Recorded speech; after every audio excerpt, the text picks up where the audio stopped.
पहले का नाम है रामायण, जो कि सबसे प्राचीन है। महाभारत से भी पहले रामायण लिखी गई थी। ये सब अनादि ग्रंथ हैं।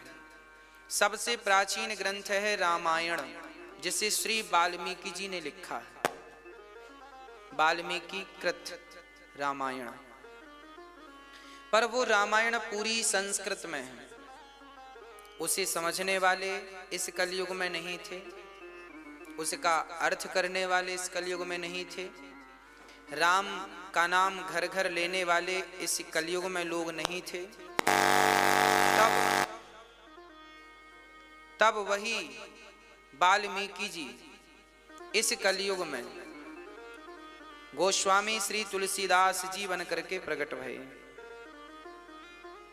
और उन्होंने वाल्मीकि रामायण जो संस्कृत में थी उसका हिंदी अनुवाद कर दिया। अवधी भाषा में गोस्वामी श्री तुलसीदास जी ने अपने ग्रंथ का नाम अलग रखा। सबने रामायण लिखी हैं। वाल्मीकि कृत रामायण, आनंद रामायण, भुसुंडी रामायण, हनुमान नारायण रामायण, मतलब जितनी रामायण कितनी है। राम चरित सत कोटि अपारा। शास्त्रों में वर्णन मिलता है कि भगवान श्री राम ने जब लंका में चढ़ाई की तो राम के साथ जितने बंदर भालू थे, राम के जितने सहयोगी थे, उन सब ने एक एक रामायण लिखी। सबको अच्छा लगा कि भाई रामचरित्र हम भी लिखें, क्योंकि राम ऐसे आदर्शवान थे कि राम का जीवन, राम का चरित्र सब धारण करना चाहते थे, अनुकरणीय था। तो भगवान श्री राम जितने बंदर भालुओं पर उन्होंने अनुग्रह किया, कृपा की, सबने एक एक रामायण लिखी। यहां तक कि देवताओं ने भी रामायण लिखी। तो सबकी मिलाकर कोटि 1 करोड़ रामायण हो गई। 1 करोड़ लोगों ने अपने अपने ढंग से राम जी का वर्णन किया, सबने लिखा। जो राम को देखता वो राम के बारे में लिखने लग जाता। अच्छा, लिखता क्यों? उन्हें लगता, अच्छा याद रखना, हम जो बात कहते हैं वो कही हुई बात कल तक विस्मरण हो जाती है, भूल जाती है। कहते हैं ना, 100 बका पर 1 लिखा। तो बकवास मतलब बोलने से ज्यादा महत्व है लिखने का। लिख दो तो अमर हो गई वो चीज। तो जो राम को देखता वो इतना प्रभावित होता राम से। कोई राम, अच्छा देखो, राम जी का जीवन तो बड़ा था। सबको थोड़ी ज्ञान था कि राम जी का जन्म कब हुआ, कैसे हुआ, कहाँ हुआ, बचपन में कौन कौन सी लीलाएं की। पर जिसने जितना देखा उसने उतना लिख दिया। कोई राम जी की सुंदरता लिख रहा है, कोई राम जी के संस्कार लिख रहे हैं, कोई राम जी के गुण लिख रहे हैं, कोई राम जी के सुंदर लीलाओं का वर्णन कर रहे हैं। ऐसे 1 करोड़ रामायण हो गई। तो गोस्वामी तुलसीदास जी ने फिर रामायण नहीं लिखी, उन्होंने रामचरितमानस लिखी। ये जो ग्रंथ हम आपको सुना रहे हैं ये रामायण नहीं है। ये कौन सा ग्रंथ है? रामचरितमानस, जिसका हम गांव गांव में, घर घर में पाठ करते हैं। वाल्मीकि रामायण तो संस्कृत से है, फिर गोस्वामी जी ने इसे सरल भाषा में, अवधी भाषा में लिखा है। अच्छा, रामायण का अर्थ क्या है? रामायण, राम का अयन बराबर रामायण, मतलब राम का घर। जो राम का घर हो, जहां राम रहते हो, उसे रामायण कहते हैं। रामायण जहां राम हो उसे रामायण कहते हैं। राम का घर क्या है? मंदिर। भगवान हमारे लिए जो मंदिर है राम का, वो राम के लिए क्या है? उनका, हमारे लिए मंदिर है, उनके लिए घर है। तो मंदिर यदि हम जाते हैं तो वहां एक शर्त होती है कि हम स्नान ध्यान करके मंदिर में साफ सुथरे होकर जाएं, है ना। तो रामायण पढ़ने का अधिकारी कौन? जो विचारों से साफ सुथरा हो, जो पवित्र हो चुका हो, मन से वो प्रवेश कहाँ करे? रामायण में। और रामचरितमानस का अर्थ है, मानस कहते हैं सरोवर को। मान सरोवर भी आपने सुना होगा। और मानस, रामचरितमानस, जहां राम नाम के चरित्र का, जहां राम का और राम के चरित्र का जल भरा हो। सरोवर है ना, राम नाम का रस है। जिस सरोवर में राम नाम रूपी रस भरा हो, उस सरोवर को कहते हैं रामचरित मानस। तो रामायण मतलब मंदिर और रामचरितमानस मतलब सरोवर। तो आप ये बताओ, मंदिर जाने के पहले हमें कहाँ जाया जाता है? सरोवर मतलब शुद्धि करने। स्नान कर लो, नहा धो लो, तब तो मंदिर जाने के अधिकारी बनोगे। बिना नहाए कोई मंदिर थोड़ी जाता है। तो रामायण में प्रवेश करना है तो पहले रामचरितमानस में प्रवेश करो, क्योंकि ये वह सरोवर है जो आपके शरीर में लगी जन्म जन्म की पाप की मैल, कपट की मैल, लोभ की मैल, अहंकार की मैल, हमारे शरीर में जो जन्म जन्म की मैल लगी है वो साफ करना हो तो कहाँ साफ करेंगे? बोले रामचरितमानस के सरोवर में डुबकी लगा करके हम उसे साफ कर सकते हैं। ये वह सरोवर है जो हमारे आदि व्याधि इत्यादि दोषों को, विकारों को मिटाने वाला ग्रंथ है। ये जब कोई बीमार होता है ना, तो उसे पहले औषधियों के एक तालाब में, एक छोटी सी जगह पर 2-4 बाल्टी पानी डालकर और उसमें औषधियां घोल के उस रोगी को स्नान कराया जाता है। तो उस औषधि के स्नान से क्या होता है? उसकी तमाम बीमारियां समाप्त हो जाती हैं। उसी तरह जब राम नाम के सरोवर में, राम नाम की इस कथा में जब आप डुबकी लगाएंगे तो भीतर से लेके बाहर तक, इस लोक से लेकर परलोक तक बिल्कुल पवित्र हो जाएंगे आप। आपका रास्ता बिल्कुल प्रशस्त हो जाएगा, कोई बाधा नहीं है। राम नाम अवलंबन एकू। भागवत राम कथा तो हमें एकमात्र राम का आश्रय दिलाने वाला पावन ग्रंथ है। इसे किसने लिखा है? किसने लिखा है इसे? वाल्मीकि जी ने तो रामायण लिखी है। रामचरितमानस को किसने लिखा है? गोस्वामी श्री तुलसीदास जी महाराज।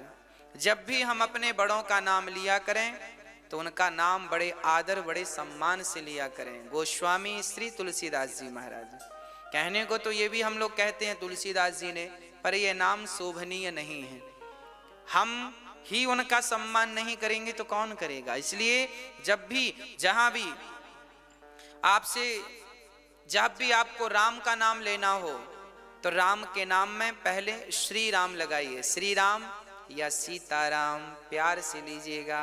सिर्फ राम अधूरा है। जब इस राम के नाम में श्री जुड़ता है तब ये पूरा हो जाता है। श्री मतलब सीता, राम मतलब राम, है ना। इसलिए गोस्वामी श्री तुलसीदास जी महाराज।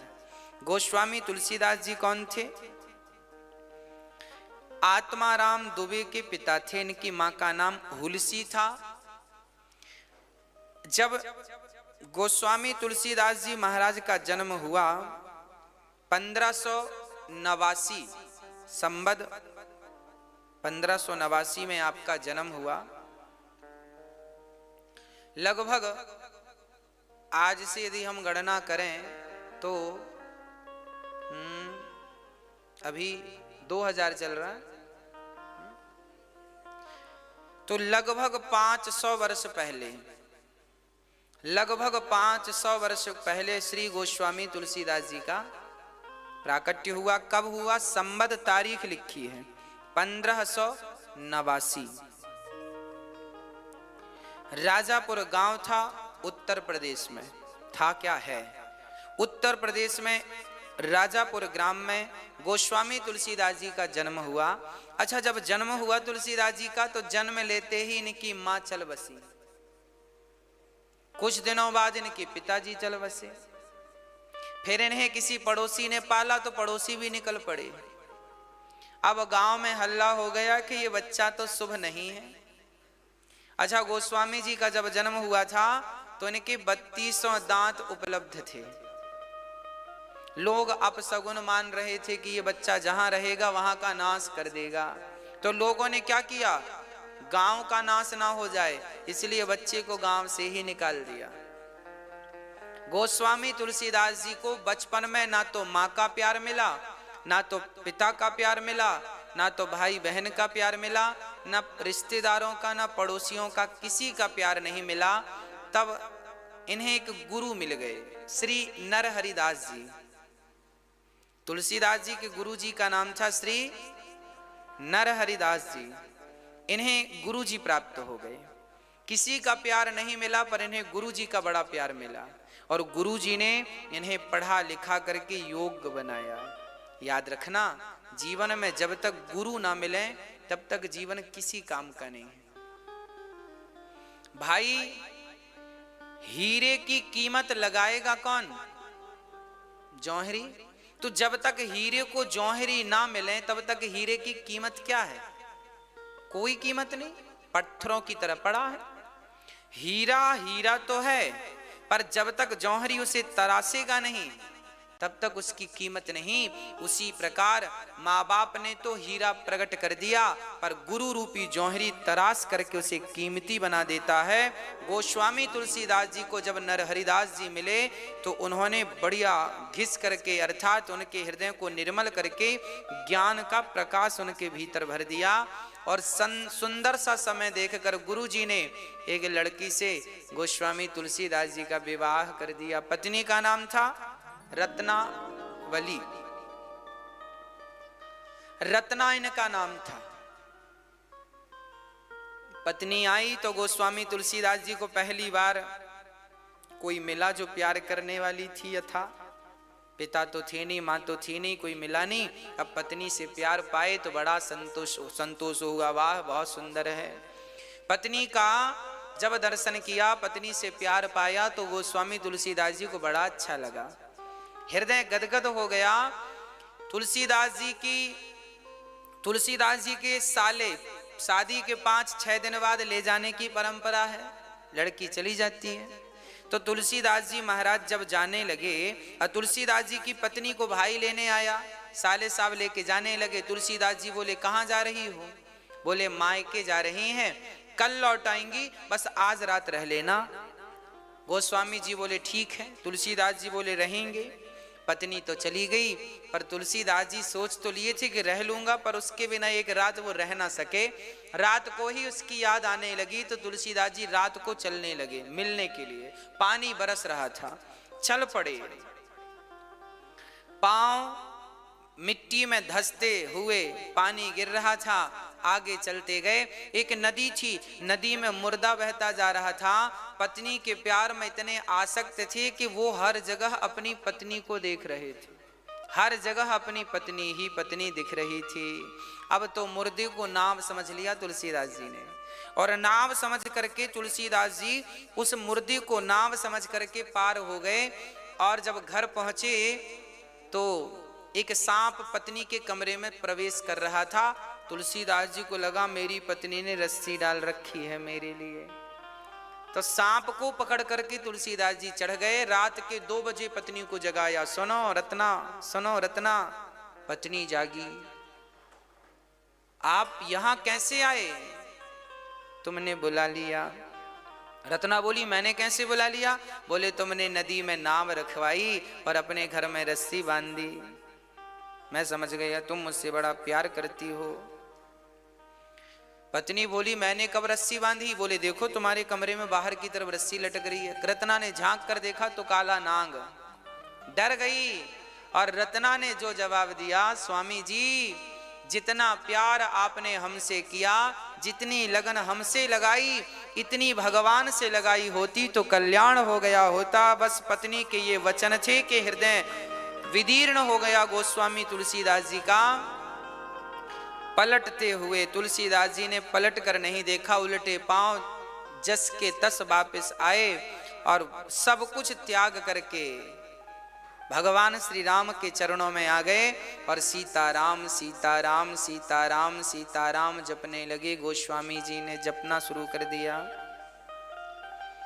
पत्नी के एक शब्द ने तुलसीदास जी को वैरागी बना दिया। क्या कहा? जितना प्यार हमसे करते हो इतना भगवान से करो। आप लोग भी अपने पतियों को कहा करो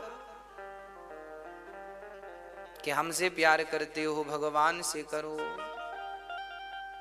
कहते हो कि नहीं मैया जी?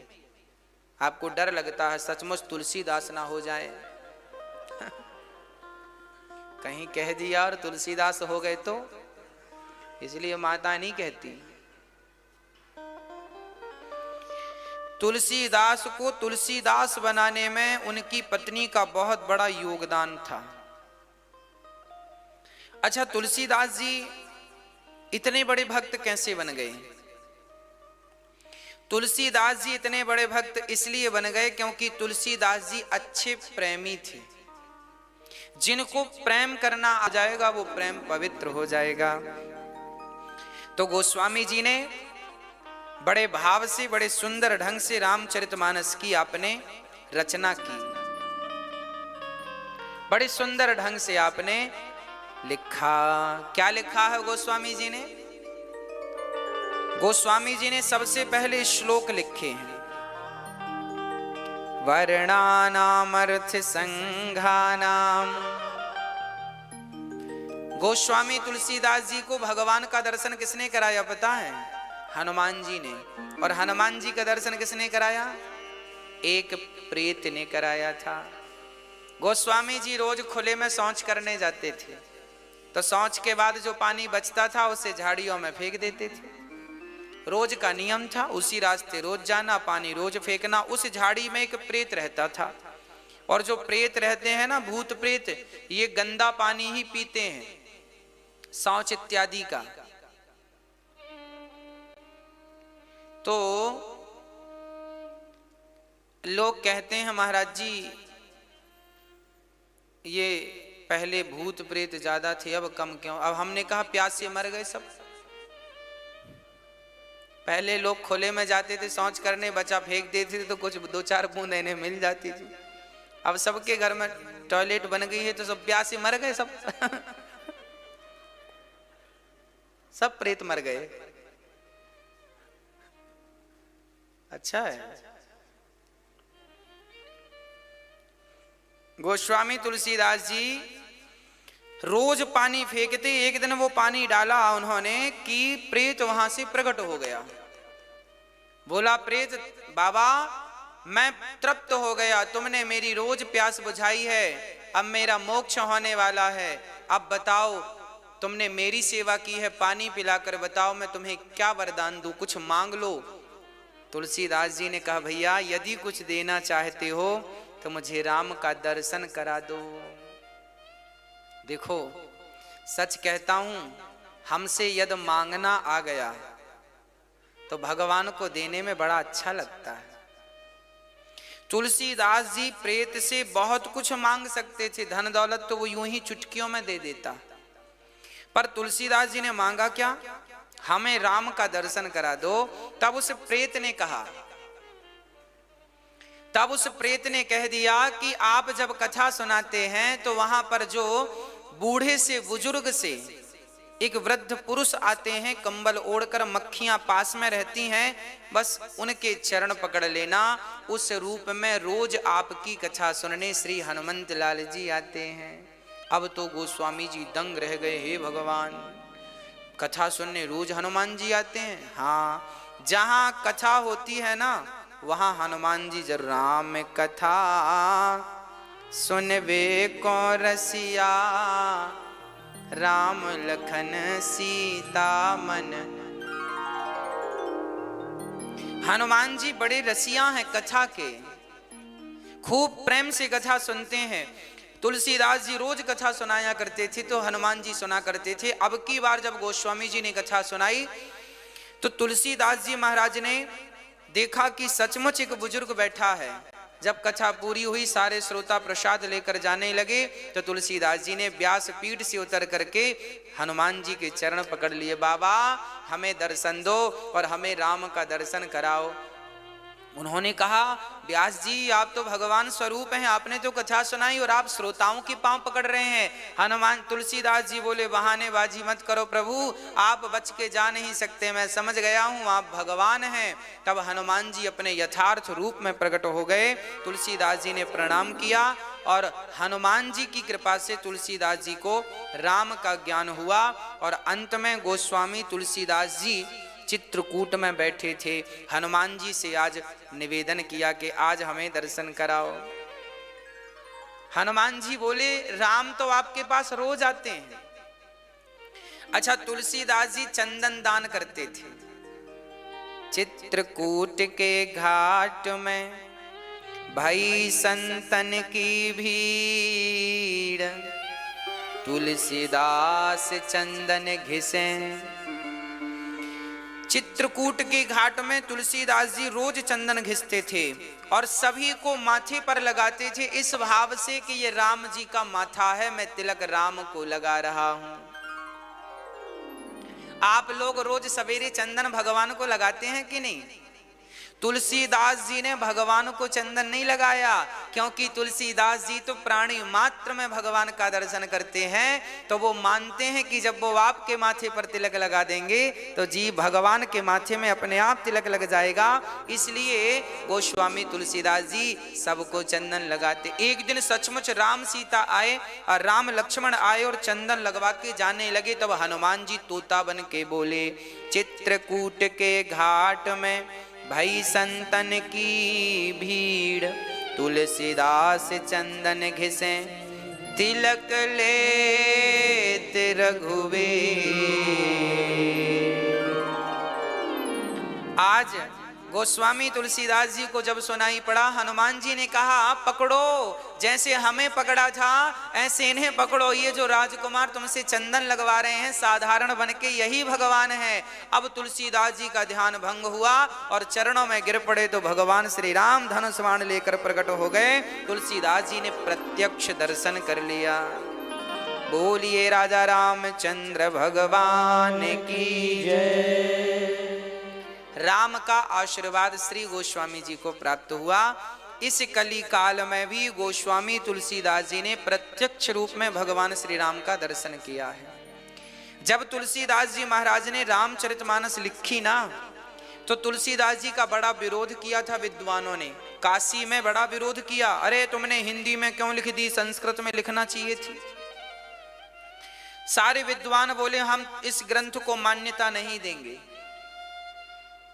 तभी काशी विश्वनाथ मंदिर में भगवान शंकर के पास सबने अपने अपने ग्रंथ लिखे। तुलसीदास जी के कंपटीशन में औरों ने भी ग्रंथ लिखे।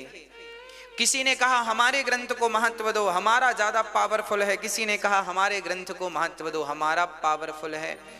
तब तुलसीदास जी की रामायण रामचरितमानस को काशी कि भगवान शिव की नगरी में, भगवान शिव की मंदिर में, वहां रामचरितमानस को सबसे नीचे रखा गया और अन्य लोगों के ग्रंथों को इनके ऊपर जमाया गया और दरवाजा बंद किया गया।